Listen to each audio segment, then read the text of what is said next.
నువ్వు బతికున్నప్పుడు చేసిన పుణ్యం, నువ్వు 10 మందికి పంచిన ఆ కమ్మని మంచితనం, అది ఒక్కటే నీ వెంట తోడుగా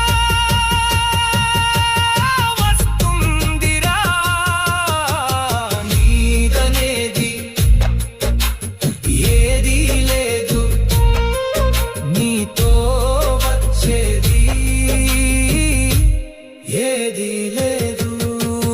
మంచే చెయ్యి, మంచిగా బతుకు, అదే నీ అసలైన ఆస్తి, అదే నీ నిత్య సత్యం.